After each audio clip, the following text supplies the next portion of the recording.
Hi guys, and welcome back. Today I'm working on a watercolor painting, this one, and it's going to have some neon glowing effects, which I'm really excited about. It's a detail that I've been really wanting to put into my watercolors, and I keep shying away from it, and I don't really know exactly how it's going to come together. So that's what this piece is going to be. It's going to be a bit of experimenting to figure out how to get a neon glow effect. I'm really excited to start working on this. It is ready to go. I have it transferred and adhered to the board, which it is permanently adhered to, but it's ready to go. So I'm gonna start painting this.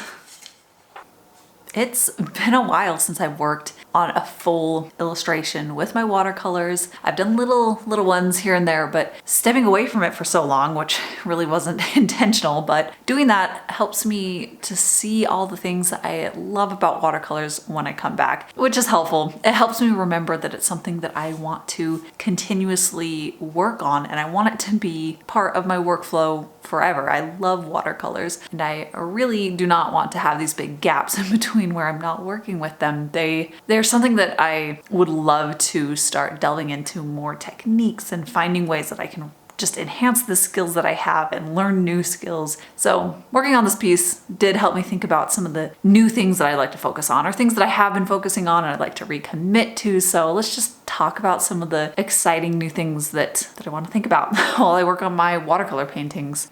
One of the first big things is that I'd really like to try tackling things that I have been shying away from that are difficult, like this glow effect that I get to at the very end of this painting. It's actually right at the last step, but that's just one example. It's something that I love including in my digital work. I've slowly worked on it with my oils, but with my watercolors, I've just really struggled with finding a way to achieve the look that I wanted. So I find that I unintentionally tend to avoid it with my watercolors, and I don't want to have an element that I would like to put in my work and be limited by that.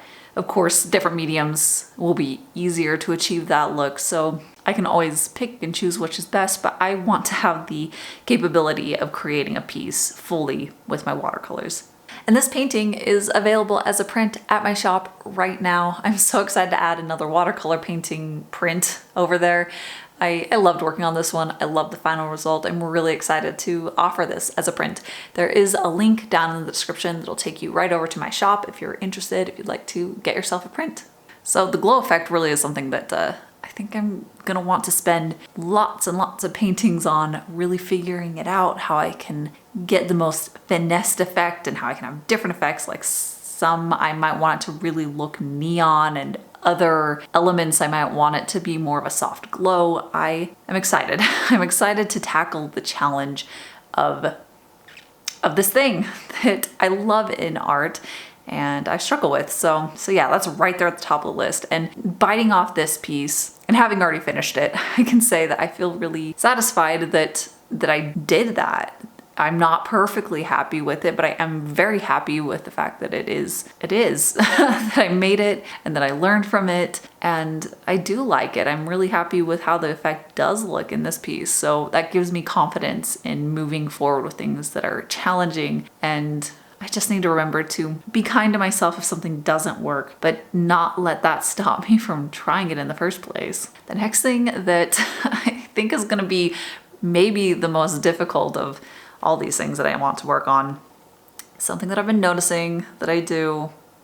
I feel a little, I don't know, self-conscious admitting this, but I do not push the contrast enough with my watercolors. I don't push the shadows dark enough. I always shy away from it, and I don't like that. I want there to be depth and contrast in the things that I paint. I find that I do this particularly badly in skin. It just tends to be pretty even toned, and I don't like that.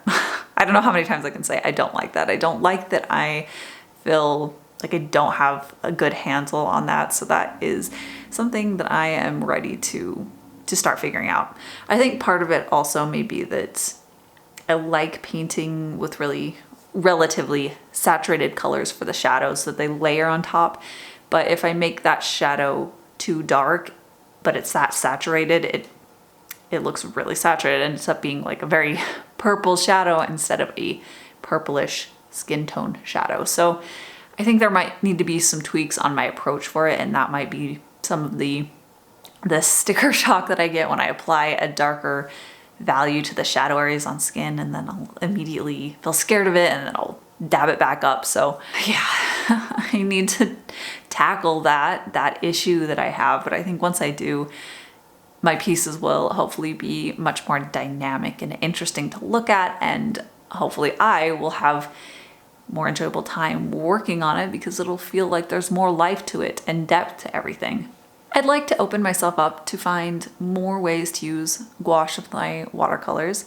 I've talked about this a lot lately, and I've been really enjoying this path of using gouache. I use it in this piece, and I'll talk about it in a minute, but I use it for the glow effect.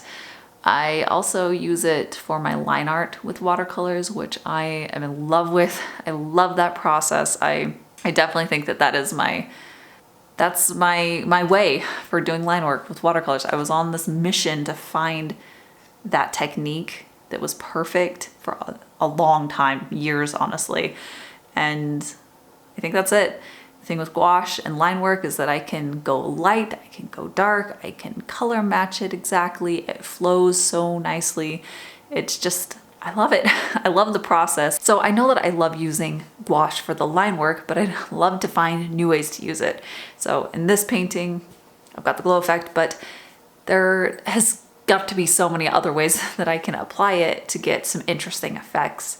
So the gouache, the way that it reflects light is completely different from how watercolor does. It's really actually very interesting to look at it, especially in person. So when you're looking at an original watercolor painting that has gouache on it, the watercolor, the light travels through the watercolor and then hits the paper behind it, and you can see that transparency in the paint. It's just such an amazing, interesting thing that it does.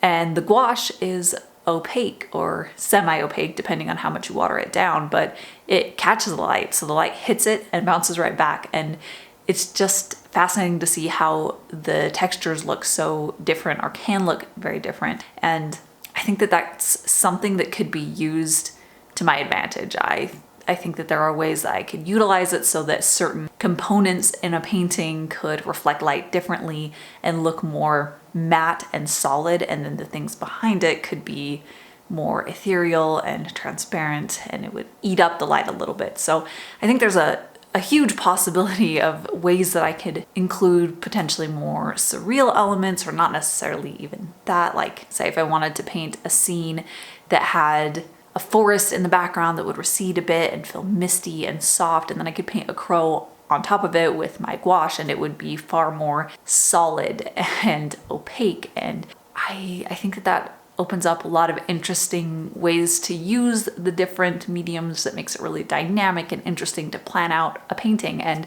I love that. I love thinking about new ways that I can do it, because it is one of the best things about creating art, is finding new interesting ways to do things that you're excited about. It makes it fun to start a new piece, to explore and see where it takes you. I would definitely like to enhance my skill at matching gouache. That's the next thing that I would like to work on. Is I'd like to be able to match it better to the watercolor specifically, but also to other mixtures that I've already mixed. That's one of the big drawbacks with gouache, is that it dries really fast relatively. I've found that having a little spray bottle next to my gouache palette that I can just spray it constantly, or every time I think about it, that helps a ton. It keeps it hydrated, so I can use it far, far longer than before I used that method. So that does extend it quite a bit, but I'm pretty much limited to the first time that I mix the paint. That's when I need to use it.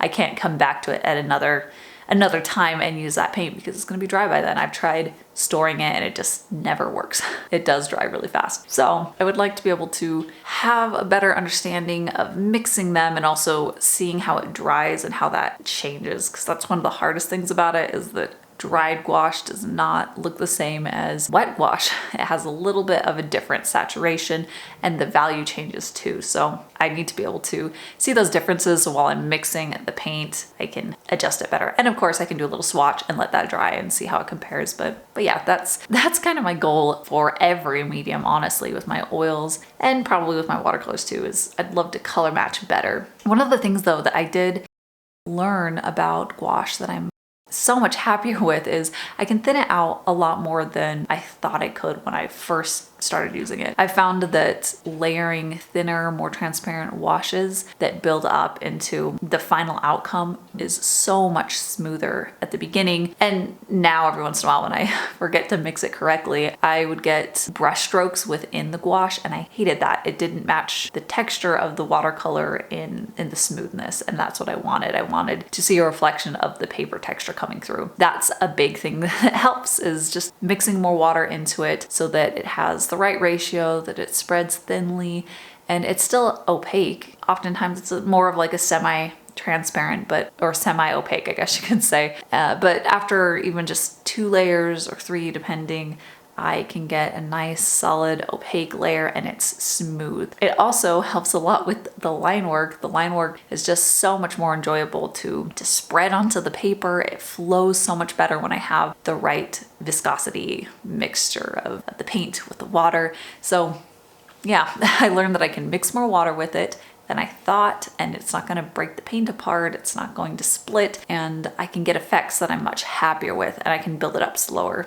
So let's talk a bit about the glow effect that is right there at the end of the painting. I saved it to the last. I had a plan on how to attack it, and I think that it mostly turned out. I'm pretty happy with it. So my overall plan for this first try at this glow effect was that when I went in with my watercolors and did all of the paintwork behind it, any area surrounding a moth, I would go in and add a little bit of quinacridone rose around it for any of the washes so that it would establish more of that color behind it. I don't think that was necessary since the gouache that I'm using can be opaque. I could build it up, but I like that. It helped me to visualize it more as I was working on it, and I don't know, maybe it did affect the outcome. But that's how I started, and then after that, I took my tiny little gouache palette and I mixed my paint color. I am definitely using Opera Pink in the Holbein acrylic gouache line. I love this paint. It's so neon almost, but I mixed that with plenty of water first so that it was quite transparent. It was almost more like a watercolor. And I built that up around the moth and tried to soften the edges and bleed it out so that it would look like it's dispersing and just spreading out into nothing, basically. And then I let that dry. And then I mixed another mixture with more paint, more pigment, so that it could go on much more opaque. And I centered that more closely around the edges of the moths so that it would have more of a concentration of that color directly around it. And I just built that up slowly. I did a lot of layers of that, playing with it, of trying to lay that down and then going in with water to spread out and haze the edges.